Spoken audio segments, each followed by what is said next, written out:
Hello everybody, Fear Crawler here, and welcome to the video. Oh, excuse me, sorry. Wrong channel. Hello and welcome. Quipster Puck here. I recently got a new job and am kind of in the process of packing up the house, trying to move. While packing up, I've gotten a chance to watch a lot of my buddy Fear Crawler's channel. Really good content. Although I think it's had a bit of an effect on me. There for a moment I thought I was Fear Crawler. Oh well. You'd think that us immortals wouldn't have to worry about getting a job, but knives won't buy themselves, neither will cleaning supplies for cleaning up all the blood. Well, between packing and hiding victims in boxes and buying Christmas presents, I've had to deal with a lot of boxes lately. So, tonight's story is about a man who received a rather unusual box. I'd like to present to you a package marked Return to Sender. Enjoy. My neighbor is one of those annoying wannabe YouTube personalities. Over the years, I've seen him cough out cinnamon, lay flat on the hood of his car as it slowly creeps down the driveway, and douse himself in lukewarm water, all while screaming epic win, epic fail, or fuck. Epic maintenance of the status quo, for all I know. So, when he knocked on my door the other day, told me he was going away for a few weeks and asked that I get his mail, honestly, it was a relief. I can't explain the peace of mind I had, knowing I didn't have to brace myself for any of his stupidity for a while. I was always afraid his stunts would wind up bleeding over into my life. Things were pretty normal for the first couple of days. He received a few bills, a bit of spam, and what I could only assume was a birthday card. Then, one evening, I got home to find a cardboard box waiting on his front porch. In big red letters was written, Return to Sender. I'm no small fry, but I admit, I had trouble lifting the box on my own. It was really freaking heavy. Lugging it across the road to my house was even harder, and I quickly realized there was no way I was going to drag it up the stairs and through my front door. I decided I'd leave his package in my garage. It wasn't like I kept my car in there. The garage door was a piece of shit that refused to open without a good thug and a whack. It was less trouble just leaving the car in the driveway than it was to fight with the garage door every morning and night. In hindsight, I should have set the package down while I struggled to open the tricky door. But you know how it is. When you've got a good grip on something, no point in setting it down if you don't have to. It was as I kicked the door for the third time that I lost my grip on the package, and it fell to the ground. I heard a light crack inside. Shit, I cursed. I hoped I hadn't broken anything important, but figured I just wouldn't tell my neighbor about it and let him assume the break happened en route. Hands free, I finally managed to get the garage door unstuck. And boy, did it screech in protest as it rolled up over me. I dragged the box the rest of the way, setting it in the corner for whenever my neighbor would come back to claim it. And then I forgot all about it. Until a few days passed, that is. I'm not sure exactly how long it took for the smell to waft in from the crack under the garage door to the house door.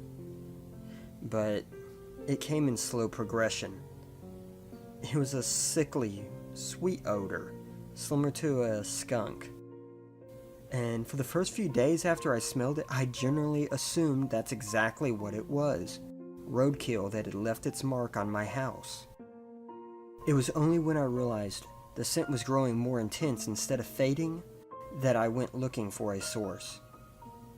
That's when I opened the garage door, and that's when the odor knocked me back, holding my nose. The culprit wasn't hard to identify. The only change in my garage was the box in the corner.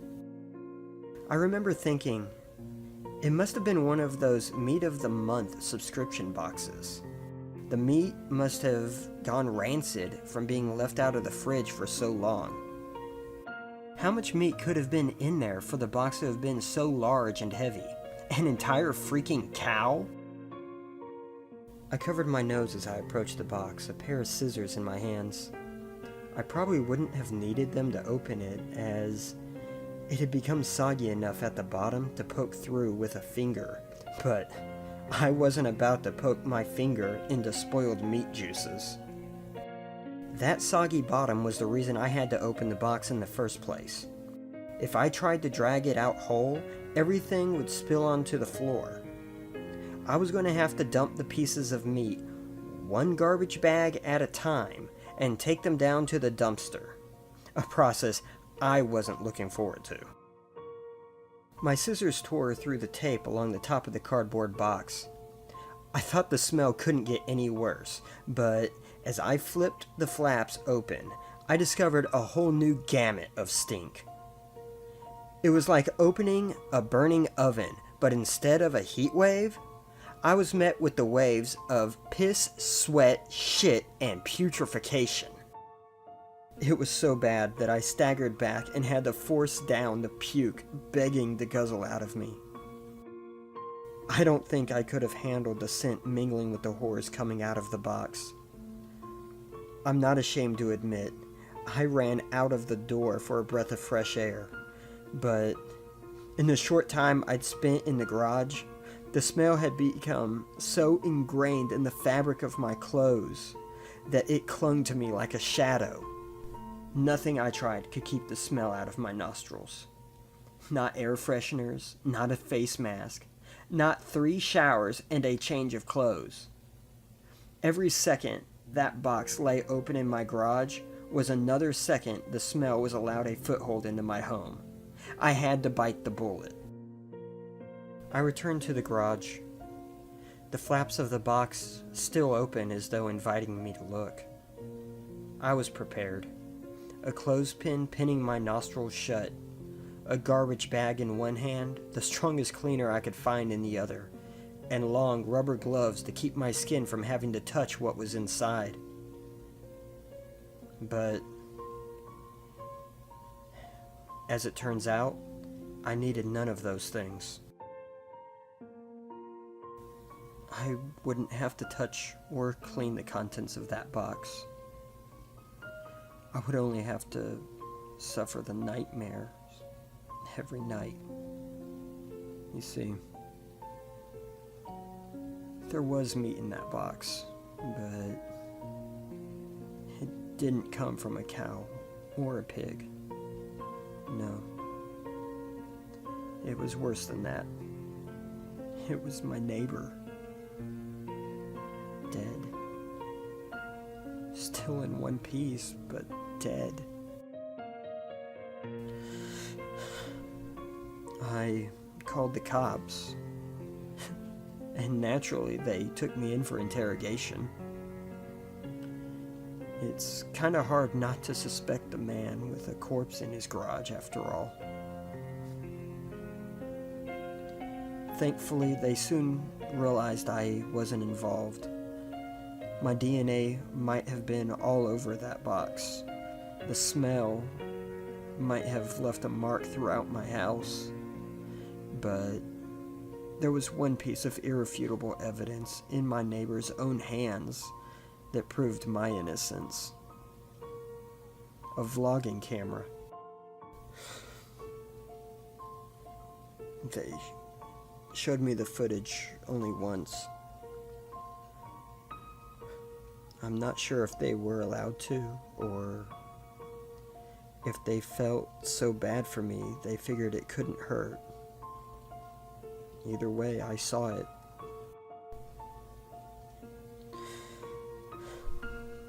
My neighbor was sitting in the box outside of a shipping facility, laughing, as he told the world how he was going to mail himself across state lines. He'd brought pee bottles, food, a pillow, and a few flashlights. His friend, a guy I'd seen at his place several times to help with stunts, closed the lid and presumably dropped him off for shipment. Throughout the next couple of hours or days, I'm honestly not sure, my neighbor recorded a few short clips about his progress. I think I'm in a truck now. I can feel it moving. Must be in a warehouse. Pretty warm here. Still got plenty of food. That kind of stuff.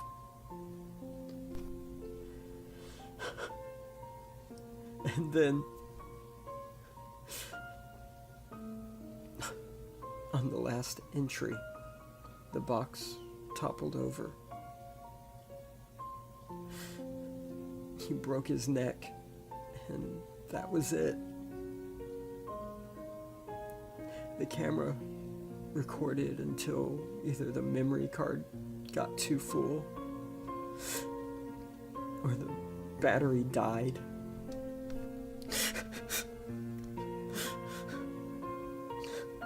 There's one thing I didn't tell the police after they showed me the video.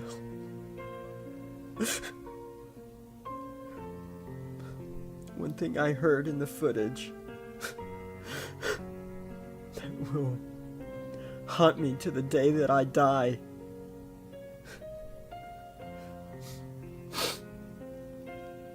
Just after the tumble that broke his neck, I heard the familiar screeching sound of my garage door.